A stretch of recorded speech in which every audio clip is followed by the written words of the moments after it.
Welcome to the Vigor Life Podcast, a source of inspiration, lessons, stories, skill sets, mindsets, and strategies to invigorate and expand all areas of your life. Let's go. What's going on? Coach Luka back with the Vigor Life Podcast. And today, I feel is actually one that I decided to do because of, I always tend to just go in the direction of things that are either happening in my life from a standpoint of me coaching, my own business / life, or conversations that I have. And like I said, because I always try to share on a podcast, just real life, I would say, real time stuff that's going on, right? Rather than, sometimes like stuff will come up and I'm like, hey, this is a great topic that I should discuss because it's coming up a lot. But today I wanted to go through how to get through any tough time in business. And actually a lot of this is going to relate to if you're going through a tough time in life. Because I think the first thing that, you may think is, well, I don't have a business. Well, it doesn't matter, right? I mean, think career, think personal things, because I'm going to sprinkle in like overcoming, I would say, personal struggles and obstacles as well. And first of all, not only like overcome it, but come out on the other side in the best shape possible. And best shape possible to me means winning. And when I mean winning, it just means like, look, new levels, new devils. You learn the lesson. You come out on the other side. You grow. Obviously, you're going to hit another thing. And I really kind of think about it this way. Like there's two type of businesses. Those that have had tough times, and those that are going to have tough times. And that doesn't mean that I'm a negative Nancy whatsoever. But if you've been in business for a long time, any amount of kind of decent time, like tough times come and go, right? And you've heard the saying, tough times come and go, tough people don't. Or tough people stay. But the whole point of it is that you're gonna run into things, whether it's external, whether it's internal. And, generally tough times relate to things like, I was saying business a lot of times, like money dramas, a lack of business, clients that go, if you have a business that's B2B and a client goes broke, and combination of the two. Internal, I would say that, the cause of that many a times is an inside out internal thing. But that's some of the things we're going to talk about, just the principles to overcome those things, right? Because the key is, what do we need to do to survive them? And what do we need to do to thrive? Now, I've experienced a lot of tough times in business, and I've also helped a lot of businesses get through tough times as well. And when I talk about that, like for me, my professional basketball career was business essentially. And I'd say like it started there because I definitely experienced a lot of tough times there. And I bust my ass, but there was a couple of years, and I think I've shared this before, where like one year basically I played a whole season, didn't get paid 4 or 5 months, and then had to kind of legally work on getting some of that money. There was another year, like I said, because pro basketball a lot of times, like on paper things can look good, but it doesn't mean that you're going to get paid. Sometimes the sponsors don't pay and the team doesn't have money, and then you're playing and practicing 4 or 5 hours a day for free, essentially, just, hoping to get the money. And so like that's all real shit, and then you kind of go through this process of like, man, what do I do next? Where do I go next? And so that was I would say one of the parts of tough times in business that I really had to overcome and think through and so on and so forth. Because once again, sport is business. And even before that. So the number one thing that you have to recognize, okay? And because it's very easy to go into a spiral, right? And like if I look at the last 13 years of, having a gym, counting Slovenia, where we've ran into stuff in both locations, like in the Slovenian locations where our TIs went like 120 grand over. I had to fund some money there and so on and so forth.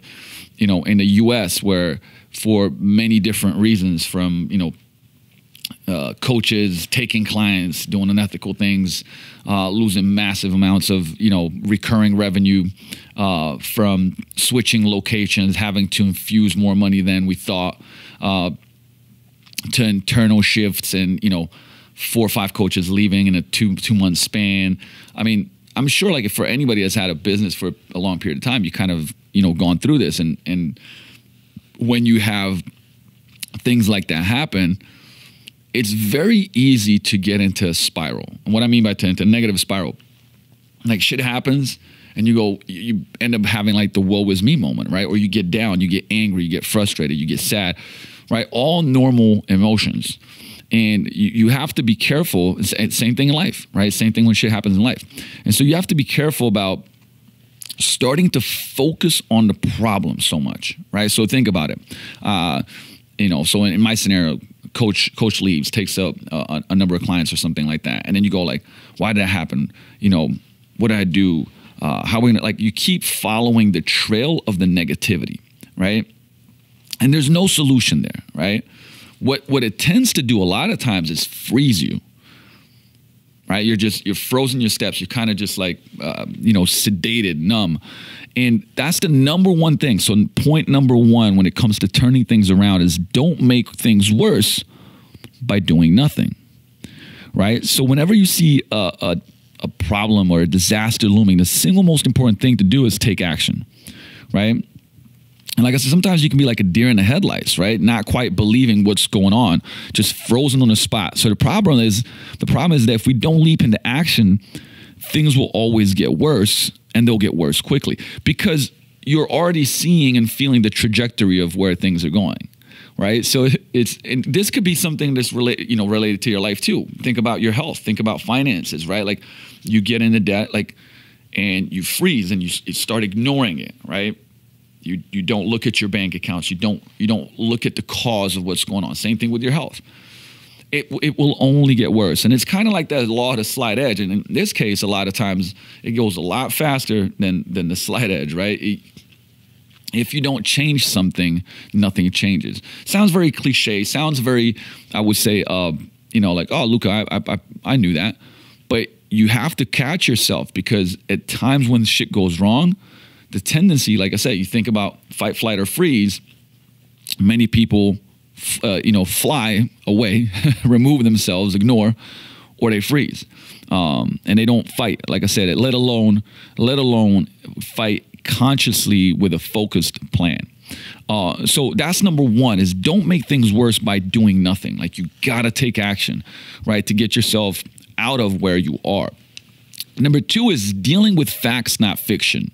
Okay, in the middle of a tough time, it's really easy to start freaking out based on, what could be or what should be, right? Oh, it should be like this. I don't know why this is happening. I worked hard, or I was really nice to this person, or whatever it may be, right?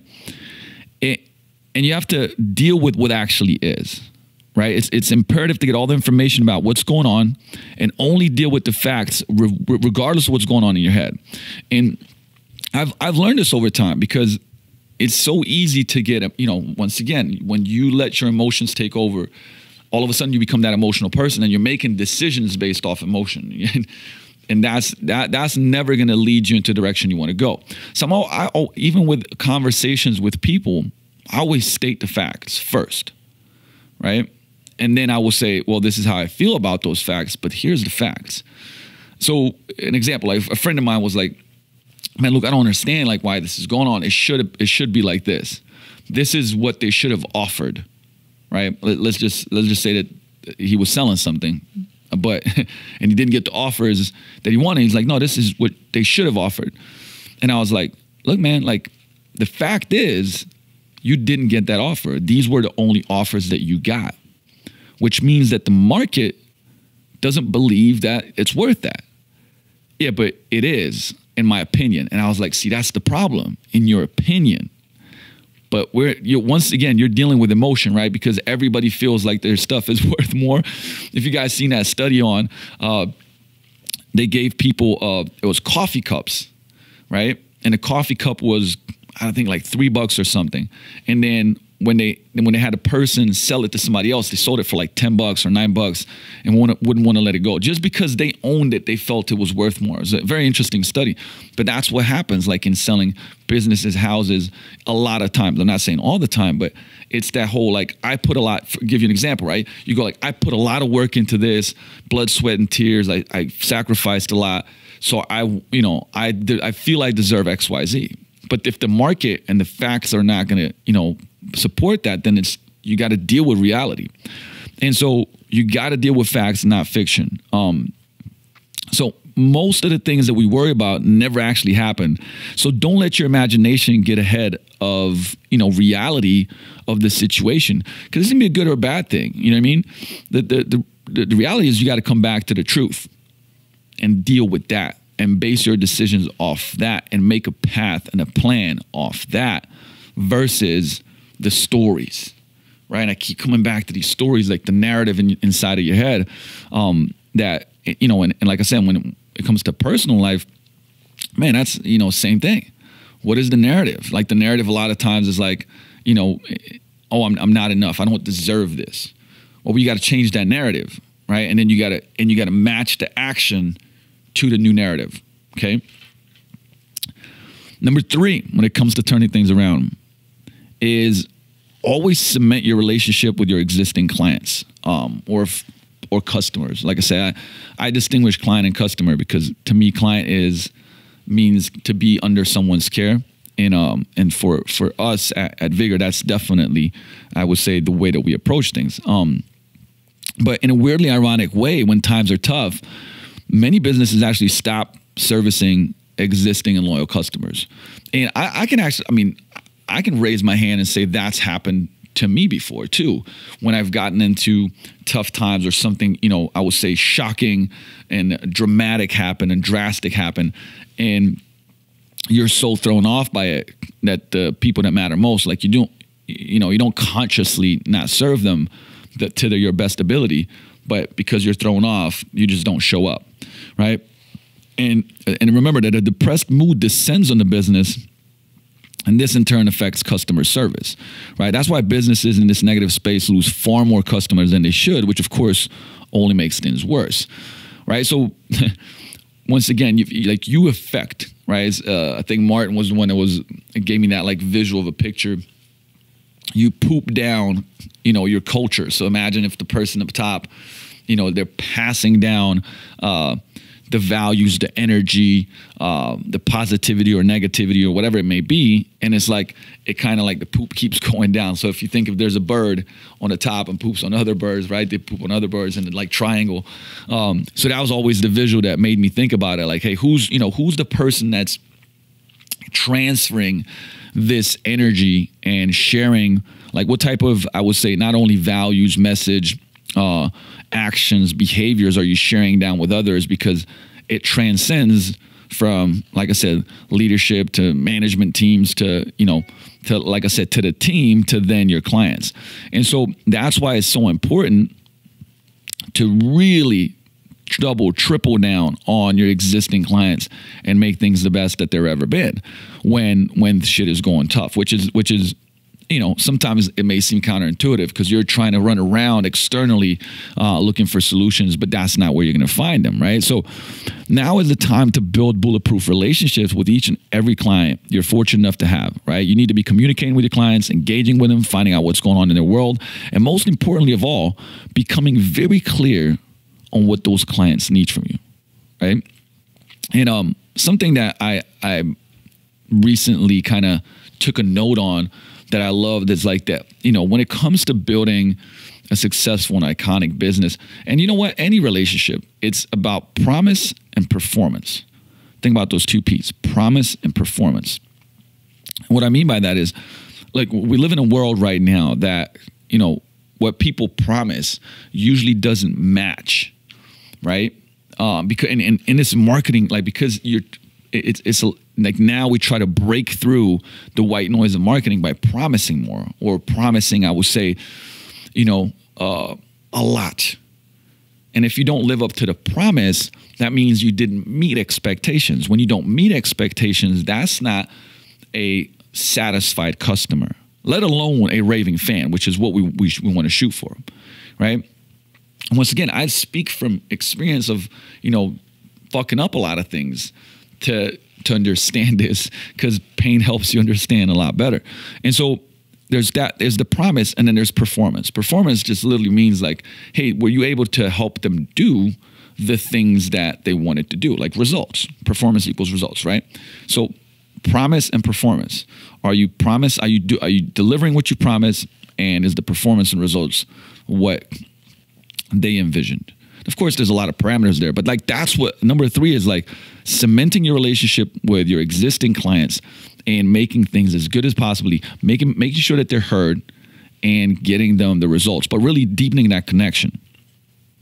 Number 4 is use this situation to rethink your business. I mean, look, tough times are crossroads in our businesses, and they provide an opportunity to make hard decisions about what is working and what's not, right? I mean, and what better time to stop and really reflect on your business and make the changes deep down you need to make.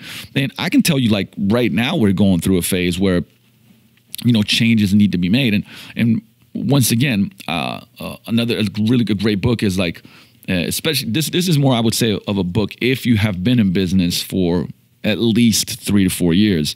I'm not saying like don't read the book otherwise, because it has a lot of great insights anyways. But this is the book that I could recommend to people, because it's what got you here won't get you there. And what I mean by that is like, you'll even read like, why do a lot of times, the visionaries that started companies end up getting, drop down from their CEO's position, or they get let go, still own the company in some ways, but they get let go because they can't have the same mindset or the same like even skill sets, right? They have to change as the company grows, and they can't do the same things that got them from one place to the from A to B is not going to work going from B to C. And it's like the startup company that went from 0 to a couple million, and then it gets to 100 million or 150 million. There's hundreds of employees, a completely different operation structure, so on and so forth. That person may not be able to run it. Or I would even say like the company has to change certain things to be able to grow, right? And that's the whole premise of like, what got you here won't get you there. We're in a phase of where, in the last 2-3 months, I've really been thinking through and going like, hey, how do we get there to that next level? And we're making changes. And this is, when shit is not like going right, that's the best time to rethink and make the changes, right? Number 5 is also like, which is interconnected. It's time to get out and chase business. It's time you got to go on offense. And I'm actually this idea of offense with my business coaching mentorship program on the call the other day. And we were discussing, somebody asked about like competition moving in the area. There's a lot of it. And,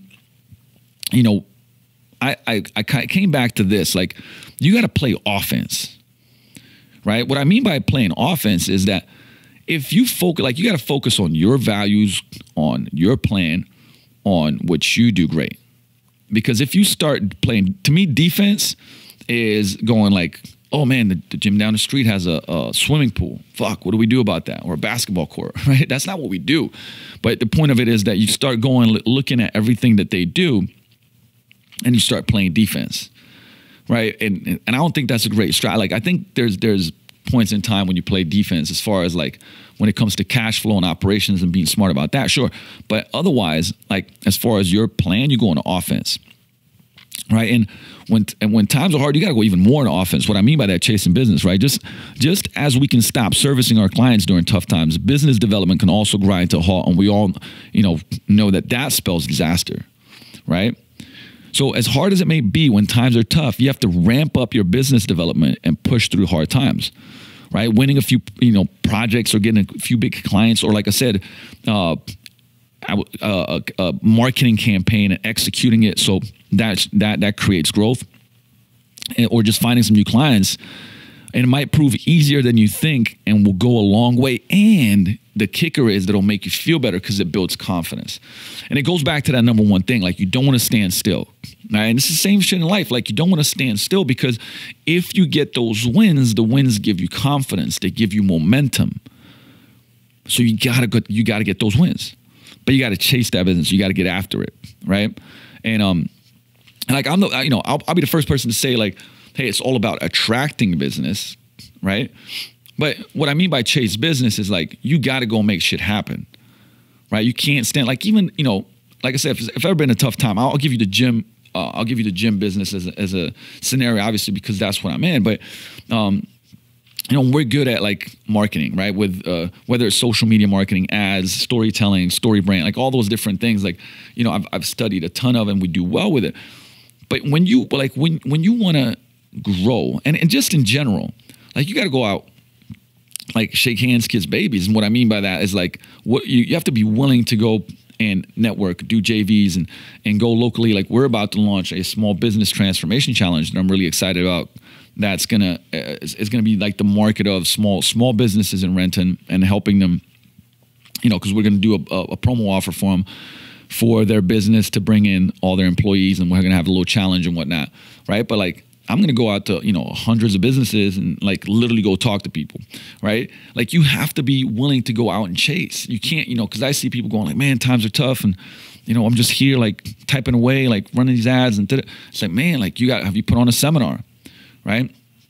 Have you put on a challenge? Are you doing charity events? Are you going out there and like doing stuff at other places and doing lunch and learns and doing seminars at other places? Like there's so many things that you can do, but you got to go out and chase it. Like you have to shift that mindset from like, oh no, and just like typing away, nothing's working, right? It's a different mindset as far as getting after it. Okay. The next one, and let me touch on that last thing that I said about building wins. Okay. Not only do I like getting quick wins, will it help you? I need you to acknowledge them, and I need you to write them down, right? Because it's like if you go through a day and you go like, man, and you're going through a really tough time, but at the end of the day you go like, man, signed up one new client, set up 2 new strategy sessions, got a lunch and learn across the street at a local business on nutrition. Launching ads on Friday, and we revamped the landing page and tweaked some stuff up, and we believe it's going to be a better offer, right? Win, win, win, win, win. You feel better about those wins, and it gives you confidence. It's strategic confidence, okay? From there, number 6 is be careful who you spend your time with. Now, like I've had a whole podcast on, who you surround yourself with, but one of the things that I love that I've heard from mentors is that if you lay down with dogs, you get up with fleas, right? It's old school, but it's more important than ever to avoid the harbingers of doom. Those people are negative all the time. They only ever focus on what they haven't got as opposed to what they have, and so on and so forth, right? Like they direct their negativity. It's almost always seeing the worst side of things, right? And you don't want to let yourself get caught up in a negativity vortex, which is what I said at the beginning. But now it's like who you surround yourself with and the places that you go. And I mean, the things that you look at, like I said, whether it's, watching the news, that's a fucking negativity vortex, right? And then you surround yourself with people, negativity vortex. And if you're already like in this place where it's a lot easier to trigger the negativity in you, man, you got to be even more conscious to get away from that shit, right? Keep away from people who are like this and find the positive, proactive, energetic business owners who are too busy getting on with it to get caught up with the misery brigade, right? And I would also say like people that challenge you positively, right? There's a big difference between negativity and challenging you, pushing you to be better. And same thing, like in your personal life, same thing. Like you going through tough shit, man, do not surround yourself with people that will fuel it. Or, there's one thing to be surrounded by people that are empathetic and understanding, or people that like kind of put fuel on the fire. Yeah, like my life sucks too. Oh man, like let's just go out for drinks, like, right? And you get into this negative spiral, and you're like, hold up, man, like, sure, I feel more comfortable with this person because their life is also like in a shitty place, but now we're just doing it together, right? And both spiraling into a worse place. Don't do that, right? Remove yourself from that. And you guys have heard like me talk about the crabs in a bucket theory, right? Like when a crab tries to get out the bucket, you don't even top, because as soon as they get to the top, another crab pulls them back down. And that's how misery works. That's how negativity works, right? Somebody that lives in a negative space is going to pull you back into that. Well, in business, it's the same thing. This is why, like, you know, many a times you're going through tough times, and you got to surround yourself with business groups and masterminds, having to call like positive environments that will help you see through this, right? Number 7 is be prepared to try new. When what you're doing isn't working, it just makes sense to try something different. Now, this may sound logical, but I've watched so many businesses slowly go and go bust, essentially, and simply because they kept doing the same thing, and like all the way to the end, right? All the way to the end. And there's a big difference whether, you know, you have a thing that's good and it just isn't executed properly or isn't marketed properly, or you don't have the right people. But if you have fixed those things and worked on those things, and it hasn't worked, man, like then, like, you're not going to just go down with the ship. You know what I mean? You need to get on a lifeboat and go to another ship and take over that ship or some shit. But, you know, that's what I mean by new. We have to be prepared to do new things, try ideas out of the comfort zone, and look to others for advice that have been there and done that. So, you know, with that said, like, we live, like, right now, you know, in an era where things are changing like fast.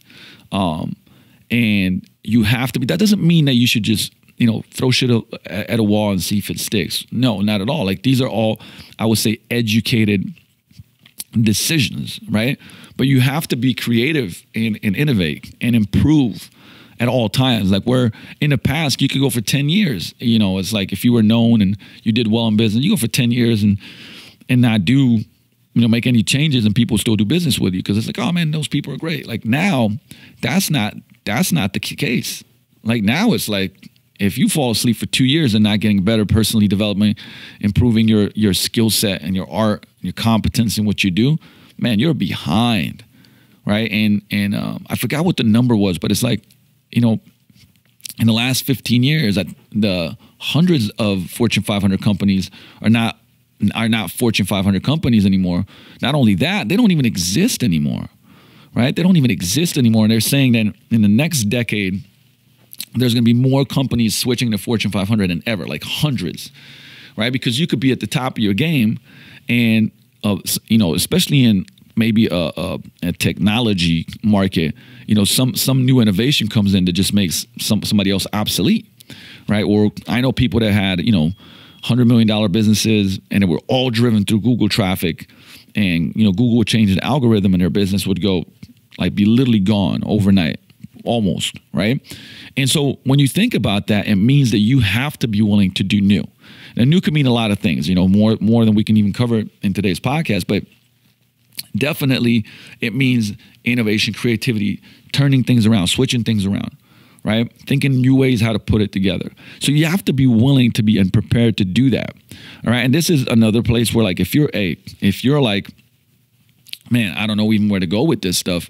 I mean, that's where you seek mentoring. That's where you seek somebody that's been there, done that, still doing it, right? Number 8 is invest in your business. So this is the very, obviously, contrary to belief, you know, most of the time people hold back. Now, once again, this is like something that I could talk about more, because you don't want to be dumb with spending money. Okay, there's a big difference between this, where you just go like, we're just going to throw all this money at it. No, but like, this is the best time to invest in your business, right?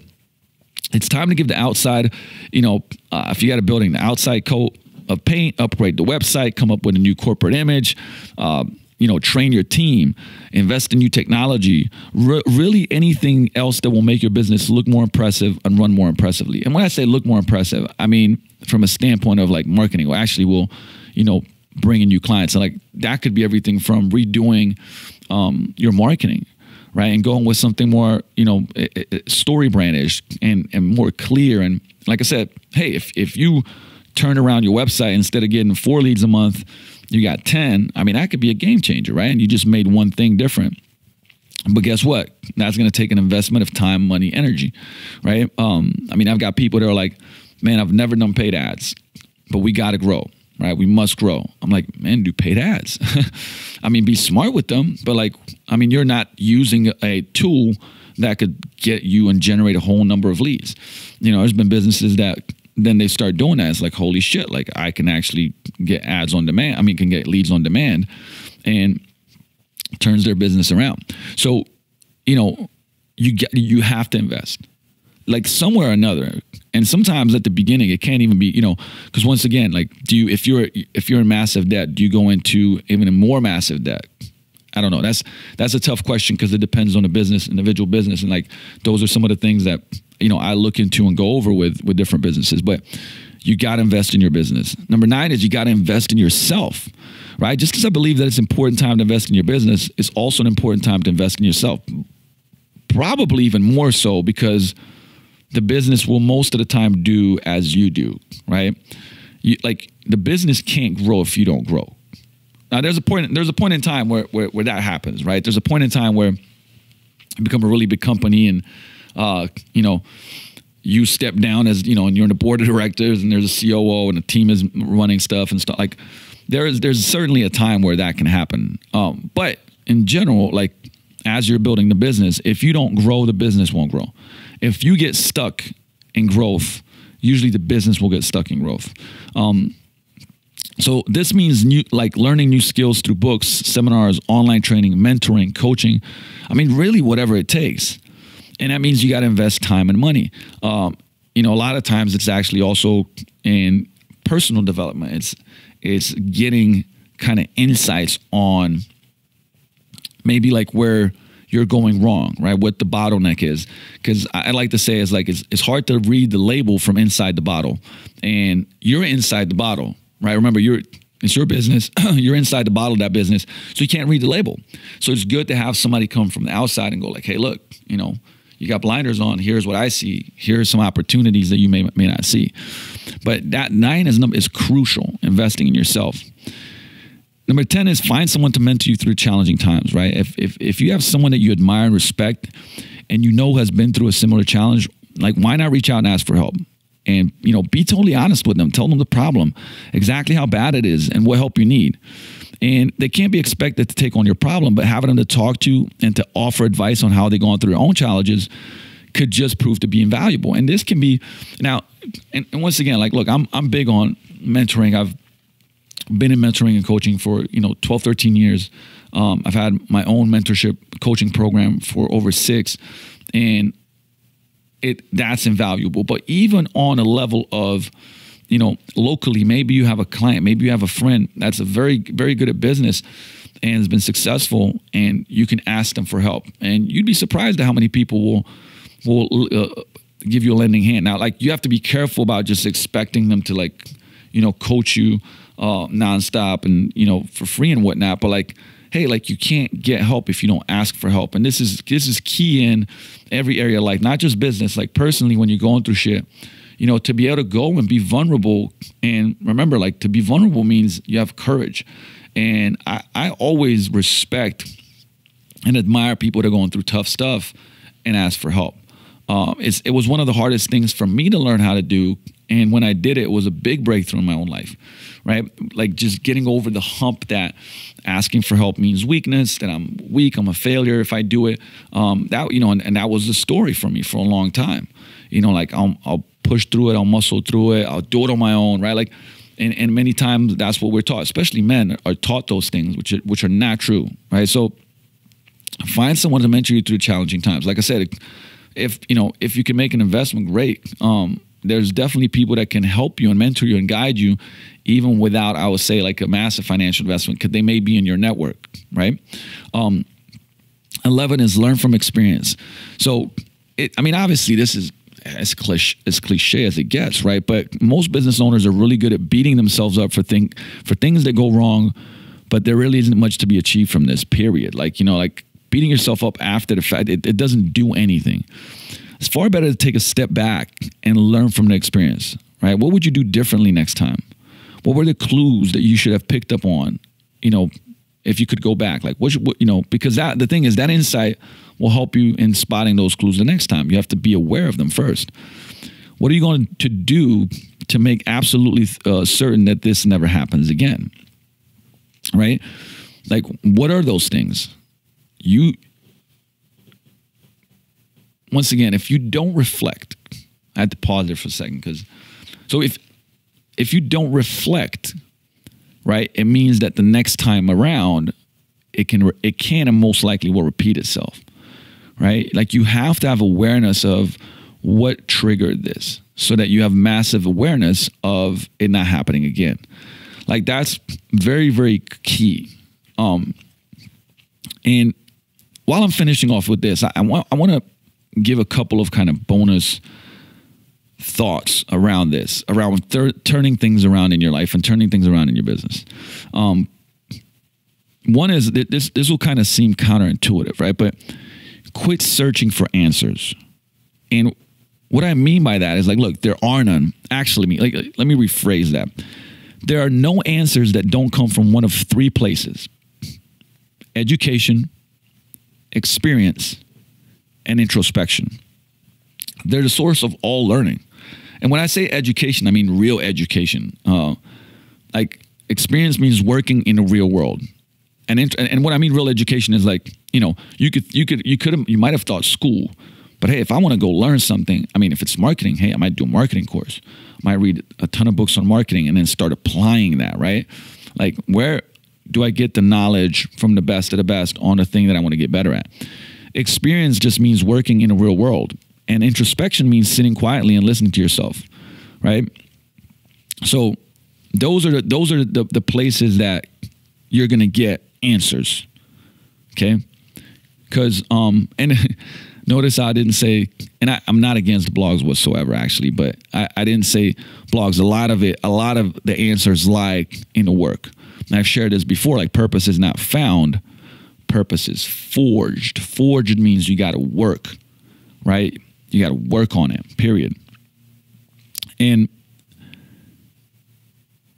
focus on doing what matters. And so this is one of the key things that, like, you know, to investigate your current, like, life and your days. Okay. And I'll start with business and go into a little bit of a personal side of things here. But, like, when you look at your day, most people go through it and they're just accustomed to a pattern of living. When I say focus on only doing what matters, right? If you want to look at it in a broad sense, you need to figure out what matters most in life and focus on doing just that, right? So, for instance, if in most cases, like, people don't focus enough on, in personal life, on relationships, right? Like improving social life and relationships would make their life much better. Focusing on their health would make their life much better. In business, I've talked about the concept of whispers and screams, right? Whispers are busy work that doesn't do anything or change anything, right? Once you zoom out, you're like, that didn't make a change. Screams are things that really make a difference in your business. Developing your team, right? Meaning caring and helping them improve. Like, that's a big scream. Marketing, like quality marketing that generates leads. That's a big scream. Sales, like, remember, businesses live and die by sales. That's a big scream. Delivering the service and the promise and performance to your clients. So delivering what's promised, those are screams, right? So when you look at your day, that's the things that you want to focus on, right? And you want to eliminate pretty much anything that doesn't focus on that, right? You want to eliminate anything that focus on that. And so the question comes back down to, you know, assessing, like, your day, assessing your life and shifting things around. Okay. So those were 11 points with a couple of bonuses, but hopefully it gives you introspect, because once again, you cannot expect to be in business for a long, long time and, you know, not prepare for hard times. Right? Because they're going to happen. It's almost like looking today, right? The economy on paper is doing great, or pretty good. I don't watch the news too much, so, you know, excuse me if I'm not completely on point. But the whole point is, like, we're in a good place as far as that goes. Now, in the next year, 2, 3, who knows, right? There's going to be a recession. Most likely. Maybe not 3, maybe 5, maybe 4. Who knows, right? But at some point in time, it's coming, right? And to believe that it's not going to happen is pretty crazy. So you have to put yourself in the best position, and you have to know that tough times are going to come. And even when they do, the lessons that I shared today, if you get good at them and they become principles and understandings in your life, guess what? You're going to be better off. I'd even say it's like, hey, it's better to be prepared for those things, right? Like you should even right now know shit's going to happen and put yourself in the best position for when it does, right? I would say this is the equivalent to, when we coach fitness, when we coach nutrition, when we coach like business, I'll ask clients like, hey, what are things that could go wrong? And, oh, well, this could go wrong and that could go wrong. Okay, if that happens, what will you do then? And nobody's ever prepared for that, right? Everybody writes down like what they'll do, but nobody writes down what they'll do if, a shitty scenario happens, right? So you got to prepare for strategy. Like, yeah, if everything's ideal, I'll do this. But what if everything's not ideal? What will I do then? See, if you prepare for that, you're in a much better position to execute on that. And so you have to look at business and life and all those different things like that. Like like I said, changing your body, right? Okay, I'm going to go work out at 6. Cool, but then what if the traffic is really bad and you can't get there till 6:45? Damn. Okay, in that case, I'll still hit the gym, but I'll have a 25-minute workout. Cool, which workout are you going to do? Right? Like, be prepared. And so think of those things, because this is not like it's going to happen. But if you have the tools, the skill sets, and awareness, and like I said, implementing some of these lessons, you'll be in a way, way better place for it. Okay? So I'm going to end with that, but also I'm going to end with a couple of things that are coming up. I like to share. We got a lot of stuff going on here at Vigor as far as courses go, but the next 2 coming up are, so March 9th and 10th, we have the CPPS, the Certified Physical Preparation Specialist with Joe DeFranco and Smitty. I'm excited, really excited about that. I'll put the link into the notes section for that certification, which is getting close to being full. So make sure if you're serious about getting to that, it's phenomenal. So that's going to be 2 days. And then we also have functional range conditioning coming on May 18th and 19th. And that one also, as you guys may know, FRC always sells out. We have a big place here, but we're still getting close to being full. So make sure if you want to take advantage of those 2 different seminars at Vigor Ground, go down below, click on the link. It's going to take you directly to the page. Also, as I've mentioned before, hey, like if you're looking to grow your business and you have at least 30 to 40 clients, then, and when I say grow your business, I'm talking about everything from marketing, sales, fulfillment of that, like a promise that we talked about earlier, systems, and leadership, meaning how do you become a better leader to the team so that your team executes and they're happy, you're happy, the business grows. Hit me up, okay? You can find me on Facebook and DMs and literally just message me. We'll go from there. And as always, I love and appreciate every single review, every single 5-star review, even the 4-star reviews, every review. So make sure you get over there, because once again, like when that gets shared, when more people get to listen to it, you can take one thing and apply that one thing to life. And as always, I'll leave you with that. What is the one thing that you learned from this podcast today that you're going to take action on, that you're actually going to do something about, and you're going to do something about it today? Now go do that. Coach Luka, I'll see you in the next episode of Vigor Life Podcast. Peace out.